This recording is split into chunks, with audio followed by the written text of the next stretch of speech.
ఈ ధ్యానాన్ని పరిచయం చేసినటువంటి పత్రిజీ దంపతులకు మరియు మనకు నిరంతరం ధ్యానం బోధిస్తున్నటువంటి తటవర్తి దంపతులకు ప్రణామములు. నా పేరు సంధ్యా గుబ్బ. నేను హైదరాబాద్ నుంచి. ఈరోజు సాధకుడికి ఉండవలసిన శక్తులు అని అమ్మ గత నెలలో చెప్పడం జరిగింది. ఆ సబ్జెక్టు గత సంవత్సరం 23లో 10వ నెల 23వ సంవత్సరంలో చెప్పడం జరిగింది. అది ఈరోజు నేను మీ ముందుంచుతున్నాను. సాధన చేసే వారికి సాధన ఎంత ముఖ్యమో జ్ఞానాన్ని వినడం, అధ్యయనం చేయడం కూడా అంతే ముఖ్యం. జీవితంలో అది ఆపాదించుకొని, ఆస్వాదించుకొని మరి ఆచరణలో పెట్టుకోవాలి. అంటే జ్ఞానం విన్నామంటే ప్రాపంచిక జ్ఞానం మర్చిపోయినా పర్వాలేదు, కానీ ఆధ్యాత్మిక జ్ఞానం మర్చిపోవద్దు. మనని అది ఉన్నత స్థితికి తీసుకెళ్తుంది. ఆధ్యాత్మిక జ్ఞానం ఎంత నేర్చుకున్నా ఇంకా నేర్చుకోవాల్సింది ఉంటుంది. 1వ తరగతి పాఠాలు 2వ తరగతికి వచ్చినాక మర్చిపోయినా పర్వాలేదు, అది పెద్ద ప్రమాదం ఏం కాదు. కానీ మనం ఈ ధ్యాన మార్గంలోకి వచ్చాక ప్రతి విషయాన్ని గుర్తు పెట్టుకుంటేనే ఉండాలి. దానికోసమే ఈ ధ్యానం. సాధన లేకపోతే ఎంత విన్నది విన్నట్టే మర్చిపోతుంటాం. మర్చిపోవడం వల్లే ఆచరణలో పెట్టుకోలేకపోతున్నాం. ప్రాపంచిక విషయాలు కొన్ని ఆచరణలో పెట్టుకుంటే సరిపోతుంది. కానీ గురువు ఏదైతే మన కోసం చెబుతున్నారో వారి శక్తినంతా మన కోసం ఖర్చు పెట్టి శిష్యుణ్ణి జ్ఞానవంతుణ్ణి చెయ్యాలని ప్రయత్నం ఎందుకు చేస్తారంటే మనం ఆ స్థితికి ఎదగాలని కోరికతోనే ఎన్నో విషయాలు మనకు చెప్తారు. మన దగ్గర నుంచి ఏమీ ఆశించకుండా శిష్యుడు తయారు కావాలని ఒకే ఒక కోరికతో మనకు చెప్తారు. విన్నది మర్చిపోకుండా ఉండడానికే ధ్యానం. ధ్యానం వల్ల ఎన్నో లాభాలు ఉన్నాయి. ప్రాపంచిక లాభాల కంటే కూడా మనలో ఎన్నో శక్తులు ఉన్నాయి. ఆ శక్తులు నిద్రపోతున్నాయి. కానీ మనకు తెలియదు అన్ని శక్తులున్నాయని, పని చేస్తున్నాయని. వాటిని ఉపయోగించుకోకుండా వదిలివేశాం. సాధన వల్ల మాత్రమే ఈ శక్తులను మనము ఉపయోగించుకోగలమని తెలిసినప్పుడు మనం సాధనని శ్రద్ధతో చేస్తాం. ఈ శక్తులు విజృంభించినప్పుడు మనం గొప్ప జ్ఞానవంతులం అవుతాం. ఎప్పుడైతే గొప్ప జ్ఞానవంతులం అవుతామో అప్పుడు మనకు మనసు శుద్ధి అవుతుంది. అంటే సత్యాన్ని గ్రహించే శక్తి మనసుకు వస్తుంది. అలా వచ్చినప్పుడు సత్యం ఎక్కడో లేదు, ఆ దైవం నాలోనే ఉన్నాడు అని మెల్లిమెల్లిగా మనం గ్రహించగలుగుతాం. ఆ శక్తిని పెంచుకునే మార్గమే ధ్యానం. అందుకే గురువులు మనకు ముందు ధ్యానం చెప్తారు, తర్వాత జ్ఞానం బోధిస్తారు. ఒక సాధకుడి శక్తిని ఎలా ఉపయోగించుకోవాలి, ఎలా పెంచుకోవాలి, ఎన్ని శక్తులు కావాలన్నది ముందు తెలుసుకుంటే ధ్యానం యొక్క అవసరం ఎంత ఉందో అర్థమవుతుంది. ప్రతి సాధకుడికి ఉండవలసిన శక్తులు మేధాశక్తి, గ్రహణ శక్తి, విచారణాశక్తి, శాస్త్రపరంగా వాదించే శక్తి. దీనినే తర్కంలో ఉండాలి, కుతర్కంలో ఉండకూడదు. ఈ 4 శక్తులు తనలోనే ఉన్నాయి, కానీ ఉపయోగించే అంత ఆత్మశక్తి లేదు. అందుకే సాధకుడు సాధన చేస్తే ఈ 4 శక్తులు విజృంభిస్తాయి. ముందుగా మేధాశక్తి గురించి తెలుసుకుందాం. ఇది గొప్ప శక్తి, గొప్ప జ్ఞాపక శక్తి. మరి జ్ఞాపకం ఉంటేనే జ్ఞానం పెరుగుతుంది. అంటే మేధాశక్తి, మేధస్సు పెరిగినప్పుడు నీకు జ్ఞాపకం ఉంటుంది ప్రతి విషయము. నీ మేధస్సు పెరగకపోతే ఆ జ్ఞాపక శక్తి ఉండదు. చాలా మంది చెప్తుంటారు ఏమని అంటే, నేను అస్తమానం మర్చిపోతుంటాను అని. మనం గమనిస్తే కనుక ఏదైనా ఒక వస్తువు అక్కడ పెడతాం, కానీ మర్చిపోతాం. ఇక్కడే పెట్టాం, ఎక్కడ పోయింది అని తల మీద కొట్టుకుంటాం. అలా కొట్టుకున్న కొంతసేపటికి ఆలోచిస్తారు. కొంతమంది నేను ఇంట్లోకి ఎలా వచ్చాను, ఏం చేశాను, ఎక్కడ పెట్టాను అని మెల్లిమెల్లిగా ఆలోచించి గుర్తు చేసుకుంటారు. గ్రహించలేకపోతే అబ్బా నా బుర్రకెక్కడం లేదు ఏమిటి అంటారు. విచారణా శక్తి కోల్పోయినప్పుడు నేను ఈ విధంగా ఆలోచించడం లేదు అంటాం. మరి శాస్త్రాలు చదివిన అర్థం కాలేదంటే బుర్ర లేదు అని ఇలా చెప్తుంటాం.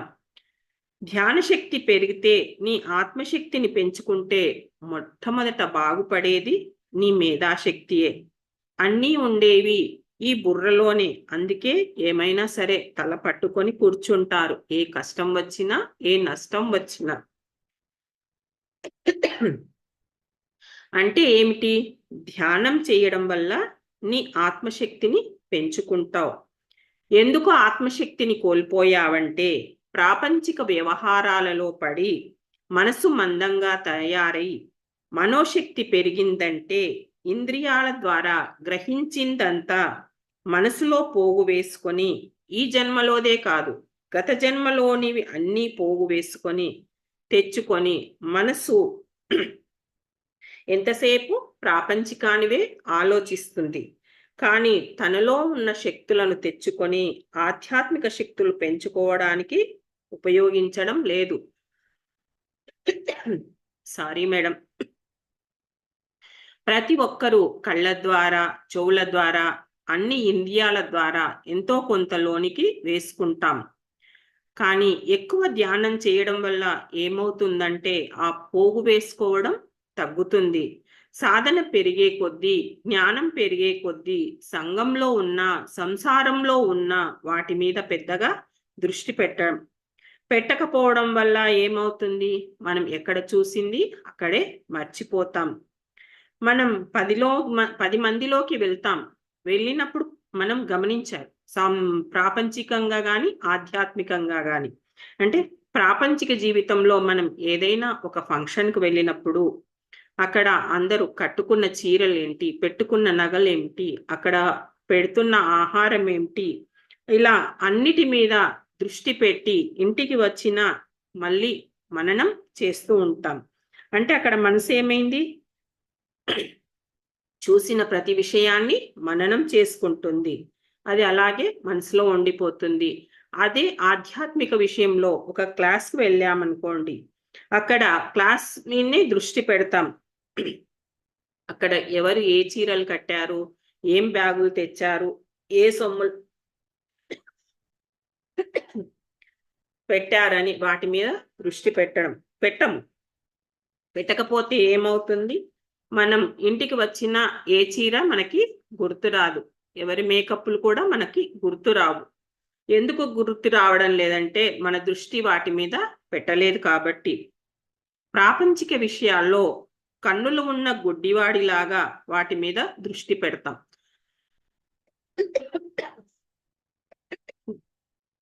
ఒక నిమిషం మేడం.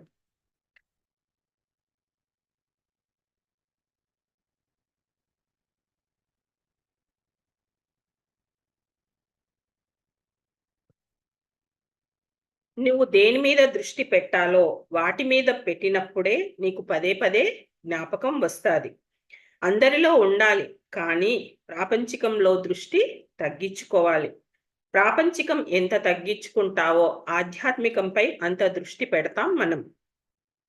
ఇప్పుడు ఏమైంది? నాకు జ్ఞాపక శక్తి లేదు అంటాం, కానీ మనకు మనమే విచారణ చేసుకోవాలి. చెత్త ఉంటే మంచికి చోటు ఎక్కడ ఉంటుంది?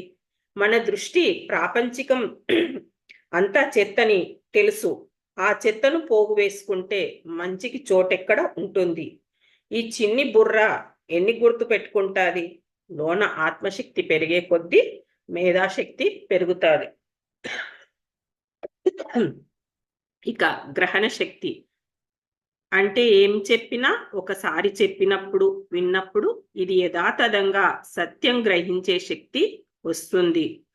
ఇప్పుడు ఈ రోజుల్లో గమనిద్దాం.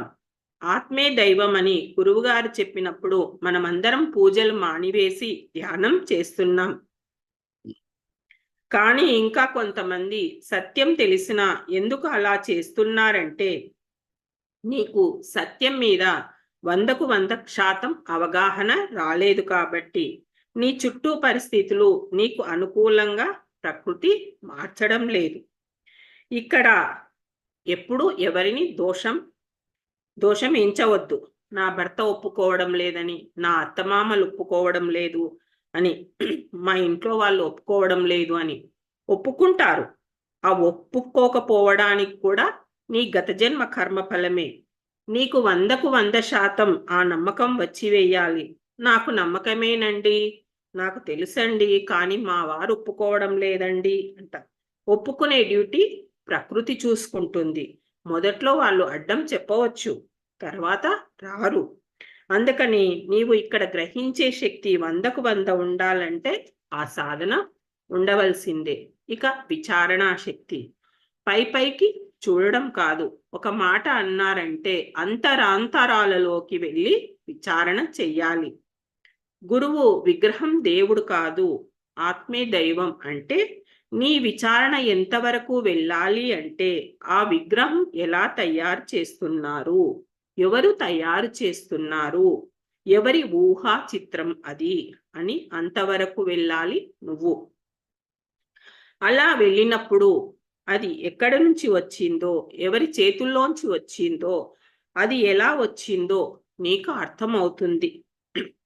తటవర్తి సారు అప్పటి వరకు వెంకటేశ్వర స్వామిని ద్వైవం అనుకున్నాడు. పత్రిగారు వచ్చాక లోన ఉన్న ఆత్మే దైవమని దైవం కానీ విగ్రహం దైవం కాదు అన్నారు. అప్పుడు అర్థమయ్యిందట. ఒకసారి సారు వెళ్ళి ఒక ఫోటోను చూయించి నాకు ఇలాంటి విగ్రహం కావాలి అన్నప్పుడు ఆ శిల్పి తప్పకుండా చేస్తాను అని తన చాతుర్యంతో ఏ శిల అయితే విగ్రహానికి బాగుంటుందో అది ఎంపిక చేసుకొని తెచ్చుకొని ఆ చిత్రాన్ని చెక్కుకొని లారీ మీద తీసుకువచ్చి ఇంటి దగ్గర దింపారు. ఇక్కడ గమనించాలి, ఆ విగ్రహం దింపుతున్నప్పుడు ఎవరికి మడి లేదు. అది దింపి పక్కకు పెట్టినప్పుడు ఎందరో చూసి వెళ్ళిపోయారు. కానీ ఆ విగ్రహం గర్భగుడిలో పెట్టినప్పటి నుంచి మడి తడి అని, కొబ్బరికాయలని, పసుపు కుంకుమ, అభిషేకాలు, పూలు ఇవన్నీ వేస్తున్నారు. విగ్రహం తయారైన దగ్గర నుంచి పూజా విధానం వరకు వ్యక్తులే మార్చారు ఈ ధర్మాలన్నీ. కానీ లోన ఉన్న ఆత్మకి నీవు ఏమీ చెయ్యలేదు. అది సహజంగా భగవంతుడే ఈ శరీరాన్ని ఏర్పరిచి తానే అందులో ఉండిపోయాడు. ఇది విచారణ చేసుకుంటే గురువు మాట సరి అయినదే, సత్యమని అర్థమవుతుంది. అంటే అంతవరకు విచారణ చెయ్యగలగాలి. చేస్తే నీవు అనుకున్న సత్యాన్ని ఎప్పుడూ వదలవు. కానీ మనకు ఆ శక్తి లేదు. ఏ విషయం విన్నా విచారణ చేసుకుంటేనే నీ మేధస్సుకు పదను పెట్టినట్లు. ఆ విచారణ శక్తి పెంచుకోవాలి. ఇవన్నీ ఒకదానికొకటి లింక్ ఉంటాయి. జ్ఞాపక శక్తి పెంచుకుంటేనే ఏదైనా గ్రహించిన వెంటనే విచారణ చేయగలం. అంటే నీ చదివే స్వాధ్యాయం వల్ల శాస్త్రపరంగా ఎవరితోనైనా వాదించగలవు. కొంతమంది చెప్పుతుంటారు తీసుకుంటే తప్పేమిటి అని. పతాంజలి యోగ శాస్త్రంలో అస్థేయము, అపరిగ్రహము గురించి తెలుసుకుంటే వాళ్ళతో మనం ఖచ్చితంగా వాదించగలం. అది కూడా తెలుసుకోకపోతే తప్పేమిటి, నా గత జన్మలో వాడు నాకు బాకీ ఉన్నాడేమో, ఇప్పుడు ఇస్తున్నాడు అని వాదించే మూర్ఖులు కూడా ఉంటారు. అయాచితంగా ఎవరి దగ్గర నుంచి తీసుకోవద్దు అని పతాంజలి యోగ శాస్త్రంలో మనకు చెప్పారు. ఆ యోగ శాస్త్రం నువ్వు చదివితే అలా ఎవరి దగ్గర అయాచితంగా ఏది తీసుకోవు. వాడికి ఎంతో కొంత ఇచ్చి తీసుకుంటావు. అది జ్ఞానమైనా ఇస్తావు, సేవైనా చేస్తావు, తీసుకుంటావు. అంటే సృష్టిలో గురువులు ఇలా ఎదగమని మనకు చెప్తారు. మనలో జ్ఞాపక శక్తి పెరగడానికి సాధన చేయిస్తారు. ఏ విషయాన్ని చూసినా, విన్నా, చదివినా అర్థమయ్యేటట్టు గ్రహించగలిగే శక్తి పెరగడానికి, విచారణ చేసే శక్తి పెరగడానికి, శాస్త్రాలు చదవడం వల్ల ధర్మాలు తెలుసుకొని ధర్మానుసారంగా జీవించడానికి ఈ సాధన ఉండాలి. గురువు చెబుతున్నప్పుడు అది ఆచరించగలిగినప్పుడే శిష్యుడు గురువు అంతా ఎదగగలడు. గురువు చేసే ప్రతి పని శిష్యుడు చేయగలడు. రాఘవరావు సారు పత్రి సారు ఎలా తిరిగి చెప్పినాడో అలాగే తిరిగి చెప్తున్నాడు. పత్రిగారు ఎలా బోధించారో తటవర్తి సారు కూడా అలాగే బోధిస్తున్నారు. నిరంతరం తిరుగుతున్నారు. సార్కు అంత శక్తి ఎలా వచ్చింది అంటే ప్రకృతి సహకరిస్తుంది. జ్ఞానం పంచి ఆత్మశక్తిని పెంచుకుంటున్నాడు. చాలా మంది వినేటప్పుడు శ్రద్ధగా వినరు, కానీ గురువు చెప్పినప్పుడు శ్రద్ధగా ఏకాగ్రతగా వినాలి. ప్రక్కన ఏం జరుగుతున్నా పట్టించుకోకుండా వినాలి. మనకు ఏకాగ్రత లేకపోతే గనక యూట్యూబ్లో వస్తుంది, మా పక్కావిడ రాసింది కదా అని ఇలాంటివి కాదు. మనం గురువు చెప్పినప్పుడు చాలా ఏకాగ్రతగా వింటూ ఉండాలి. ప్రాపంచిక విషయాలలో ఏకాగ్రత కోల్పోవచ్చు, కానీ ఆధ్యాత్మికంలో గురువు చెప్పుతున్నప్పుడు ఒళ్ళంతా కళ్ళు చేసుకొని చూడాలి, ఒళ్ళంతా చెవులు చేసుకొని వినాలి అని అంటారు.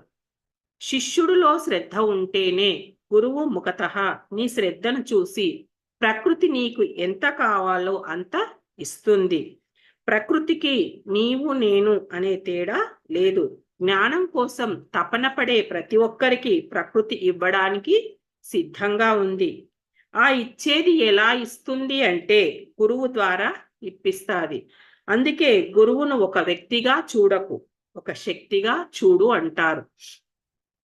పత్రిగారిని తటవర్తి దంపతులు ఒక మహాశక్తిగా చూస్తారు.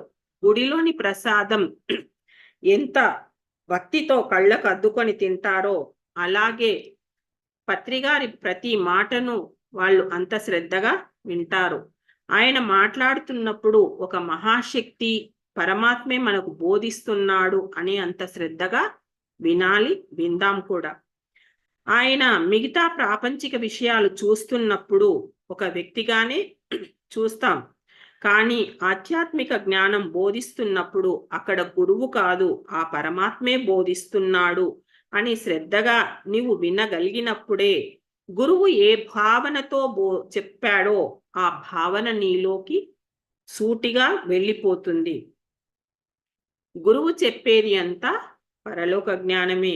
ఇహలోక జ్ఞానం అశ్రద్ధతో విన్నా సరే, కానీ ఆధ్యాత్మిక జ్ఞానం అలా వింటే సరిపోదు, కుదరదు. అందుకే ఒకసారి వింటే అది మెదడులోకి వెళ్ళాలి. అంత మేధాశక్తి పెరగాలంటే నీకు సాధనలో అంత పట్టు ఉండాలి. ఎన్ని గంటలు చేసావన్నది కాదు, ఎంత ఏకాగ్రత ఉంది అనేది ముఖ్యము. ప్రాపంచిక విషయాలు అన్ని పోగు వేసుకొని 3 గంటలు కూర్చుంటే కనుక అందులో 2 గంటల 45 నిమిషాలు ఆలోచనలతోనే గడిపి ఒక పావు గంట ధ్యానం చేస్తే నువ్వు గంటలు గంటలు చేసినట్టున లాభం లేదు. ప్రాపంచికం ఎంత తగ్గించుకుంటావో అంటే అవసరాలు మానమని కాదు, చేసినా వండినా తిన్నా ఏది చూసినా తర్వాత దాని గురించి నీకు ఆలోచన అవసరం లేదు. వంట చేసినారు, తిన్నారు, అయిపోయింది. అయ్యో ఈరోజు మా ఆయన తినలేదే, నా కొడుకు సరిగ్గా తినలేదు, ఎందుకు తినలేదో ఏమిటో అని ఈ ఆలోచనలన్నీ తర్వాత పెట్టుకోవాల్సిన అవసరం లేదు. వాడికి ఆకలి లేదు, తినలేదు, దానికి ఆలోచించవలసిన అవసరం లేదు. లేకపోతే పని మనిషికి పెట్టు, అదృష్టవంతురాలు, అది కూడా దైవమే. అయ్యో వండినాను మిగిలిపోయింది, కూరగాయలు చాలా రేటున్నాయి, ఇవన్నీ చెత్త ఆలోచనలు ఎందుకు మనకు? ఇలాంటి అక్కరలేని ఆలోచనలు ఉదయం నుంచి రాత్రి వరకు చేసిన ధ్యానానికి ముందు నేను చేస్తున్న చెత్త ఆలోచనలు మంచి ఆలోచనలు ఏంటి అని ఒకసారి విచారణ చేసుకో. ఆ విచారణ చేస్తే ఎన్ని చెత్త ఆలోచనలు అనేది తెలుస్తుంది. ఈ చెత్త ఆలోచనల వల్ల మనసు అంతా కలుషితమైపోయి ఆధ్యాత్మికతకు చోటు లేకుండా పోతుంది. అందుకే మనకు మొదట రావాల్సింది జ్ఞాపక శక్తి, అదే మేధాశక్తి. రెండవది గురువులు ఏమి చెప్పినా గ్రహించే శక్తి, గ్రహణ శక్తి. మూడవది ప్రతి విషయాన్ని విచారణ చేయగలిగేంత విచారణా శక్తి. శాస్త్రపదంగా వాదించే శక్తి, దీనినే తర్కం అంటారు. ఇది 4వది. స్వాధ్యాయం ఎందుకు చేయమన్నారు గురువు గారు? ప్రతి విషయము నీకు తెలిసి ఉండాలి. తెలియకపోతే ఎవరు ఏమి చెప్పినా గుడ్డిగా నమ్ముతాం. అందుకే పతాంజలి యమనియమాలు ఎందుకు చెప్పాడంటే మనుషును శుద్ధి చేసుకోవడానికి. తర్వాత ఆచరణ ఏం చెప్పాడంటే సాధనకు కావలసింది చెప్పాడు. ఇలా వరుసగా చూసుకుంటే అష్టాంగ యోగంలో ఒక్కొక్కటి చేసుకుంటూ చివరికి సాధనలోకి వచ్చి సమాధి స్థితి అంటే ఏమిటి అన్నది మనం అర్థం చేసుకోవాలి. ఇవన్నీ విచారణ చెయ్యాలి. చెప్పినాడు కదా అని, చదివినాము కదా అని నోట్స్ రాసుకొని క్లాసులు చెప్పడం కాదు. ముందు నీకు అర్థం కావాలి. నీ అనుభవంలో లేని మాటలు చెప్తే పండితుడిలా మిగులుతావు. స్కూల్ మాస్టరు పాఠాలు ఇంటి దగ్గర చదువుకొని వచ్చి క్లాస్లో చెప్తాడు. తర్వాత ఆయనకు అవసరం లేదు ఎంతమంది పాస్ అయ్యారు, ఎంతమంది ఫెయిల్ అయ్యారు అనేది. చెప్పడానికి జీతం తీసుకున్నాడు కాబట్టి చెప్పేసి వెళ్ళిపోతాడు. తర్వాత శిష్యుడి శ్రద్ధ తల్లిదండ్రుల కేర్లో ఉంటుంది. కానీ ఆధ్యాత్మిక జీవితంలో గురువు ఎంతమందిని తయారు చేస్తానని ఒప్పుకొని వచ్చాడో అంతమంది కోసం పాటుపడతాడు. ఈయన ఏమీ జీతం తీసుకోడు, భగవంతుడు నియమించుకున్నాడు. భగవంతుడిలా ఉన్న వ్యక్తిని భూమి మీదికి సద్గురువులా పంపించాడు. ఆ జ్ఞానం పరమాత్మ దగ్గర నుంచి పూర్ణంగా జ్ఞానం ఉన్నవారిని సద్గురువుగా భూమి మీదికి పంపిస్తాడు. గురువు వాటను మనం ఎంతో జాగ్రత్తగా తీసుకోవాలి. మనలో ఉన్న శక్తులను మేల్కొనపడానికే భూమి మీదికి వస్తారు గురువులు. దానికి ఒక సూత్రం చెప్పారు. శ్వాస మీద ధ్యానం చెయ్యి. నీలో నిద్రపోతున్న శక్తులన్నీ మేల్కొంటాయి. మేల్కొన్న శక్తులను ఉపయోగిస్తే నీవు ఆ క్షణంలోనే భగవంతుడు అవుతావు. ఒక చిన్న సూత్రం. తటవర్తి అమ్మ ఒక చోట చదివిందట. భగవంతుణ్ణి చూడాలి, దర్శించాలి అని చాలా తపన పడుతున్నావు కదా. భగవంతుడు ఎక్కడ ఉన్నాడని దర్శిస్తావు. నీలోనే ఉన్నాడు, నీ చుట్టూ ఉన్నాడు. లేనిది ఎక్కడ? ఇక వేరే దర్శించడానికి ఏమిటి? ఈ కొటేషన్ ఒక దగ్గర చదివింది. ఈ మాట మీద విచారణ చేసింది అమ్మ. నిజమే కదా, సర్వం కల్విదం బ్రహ్మ, తత్వమసి, అహం బ్రహ్మ, అహం ఆత్మ అంటున్నాం. మరి నా చుట్టూ ఉన్నవారు, నాలో ఉన్నది భగవంతుడే అయినప్పుడు నేను వేరే భగవంతుడి కోసం ఎదురు చూస్తున్నాను. ఆత్మదర్శనం కావాలని ఎందుకు అనుకుంటున్నాం? ఇది కూడా తప్పే కదా ఒక కోణం నుంచి ఆలోచిస్తే అని. మనలో ఉన్న, మన చుట్టూ ఉన్న దైవమే. దైవానికి నువ్వు దూరంగా ఎక్కడున్నావు? దైవం ఒళ్ళోనే ఉన్నావు నువ్వు. ఇక దైవాన్ని చూసేదేమిటి?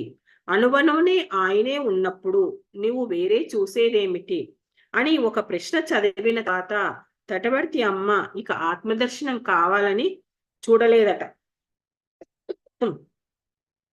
అది చదివిన తర్వాత ఈ సృష్టిలో అనువనువు ఆయనే, ఇక వేరే చూసేది ఏమి ఉంది అంటే ఒక అందమైనది చూసినప్పుడు ఆ అందమైన తయారైన దాంట్లో భగవంతుడే ఉన్నాడు కదా. ఒక గులాబీ బాగుంది అంటే ఆ గులాబీ తయారు చేసే భగవంతుణ్ణి చూడు. అలా చూడడం అలవాటు చేసుకుంది తటవర్తి అమ్మ. కొంతమంది వల్ల దూషణలు భూషణలు రావచ్చు. అంటే భగవంతుడు తప్పు చేస్తే ఆరూపంకంగా దూషణ ఇస్తున్నాడు. ఇంకొకళ్ళు పొగుడుతారు. ఓహో, నేను చేసిన మంచి పనికి భగవంతుడు నన్ను ఆ విధంగా పొగుడుతున్నాడు ఈ వ్యక్తి ద్వారా. అంటే అది మహాశక్తి కాబట్టి, రూపం లేదు కాబట్టి ఇలా వస్తున్నాయి మనకు దూషణలు భూషణలు. ఉదాహరణకి కరెంటు ఉంది. ఫ్రిడ్జ్లో ఒక రకంగా, టీవీలో ఒక రకంగా, బల్బులో ఒక రకంగా ఉంటుంది. కానీ అన్నిటిలో ఉండేది కరెంటే. అలాగే మన శత్రువుల ద్వారా మన లోపాలు మనకు తెలుస్తాయి. మన మిత్రుల ద్వారా మనం చేసే మంచి పనులు తెలుస్తాయి. అందుకని ఈ రెండు కూడా మంచివే. భగవంతుడు ఆ రూపంలో విమర్శిస్తున్నాడు, ఈ రూపంలో పొగుడుతున్నాడు. నేను భగవంతుని గురించి అన్వేషించడం నాది తప్పు. ఇవన్నీ చూసినప్పుడు నీకు వచ్చేది సర్వాత్మ భావనే. ఇక అక్కడ అనుక్షణం నీ దృష్టి భగవంతుడి మీద ఉన్నట్టే. ఇక నీవు ఏమి ఆలోచిస్తున్నా, ఇక పువ్వును చూడవు. పువ్వును సృష్టించిన సృష్టికర్తను చూస్తావు. శిల్పము చూడవు. శిల్పం తయారు చేసే శిల్పి యొక్క మేధస్సు చూస్తావు. వాడిలో ఉన్న ఆత్మశక్తి మరి అంత గొప్పది అన్నమాట. ఇలా ప్రతిక్షణం చూడగలిగే శక్తి రావడం కోసమే సద్గురువు మన జీవితంలోకి వస్తారు. సాధన అనే మహామంత్రం మనకు ఇస్తారు. గురువు మాటను మహాప్రసాదంగా, యజ్ఞ ప్రసాదంగా స్వీకరించగలగాలి. అంత నమ్మకం గురువు మీద పెట్టుకుంటే రోజున ప్రకృతి నిన్ను చూసుకుంటుంది. నీ ఎదుగుదలకి సహకారిగా ఉంటుంది. అందుకే శిష్యుడిలో ఎంత శ్రద్ధ ఉంటుందో గురువు అంత శక్తి పెంచుకొని మనకు ఇస్తూనే ఉంటాడు. సాధన ఎందుకంటే మేధాశక్తి, గ్రహణ శక్తి, విచారణా శక్తి, తర్కపరంగా వాదించే శక్తి, ఇవన్నీ మనం పెంచుకుంటాం. ఇవన్నీ ఎప్పుడు పెరుగుతాయో ఇవన్నీ ఆచరించే శక్తి మనకు వస్తుంది. విన్నవి అనుభవంలోకి, ఆచరణలోకి రావడం లేదంటే ఈ శక్తులన్నీ కోల్పోయావు. సాధన లేక కోల్పోయావు. ఎప్పుడైతే మనం సాధన చేస్తామో, మన ఆత్మకు విశ్వశక్తి అందిస్తామో, ఆత్మశక్తి పెరుగుతుందో, మనలో నిత్రాన్నమై ఉన్న అన్ని శక్తులు విజృంభిస్తాయి.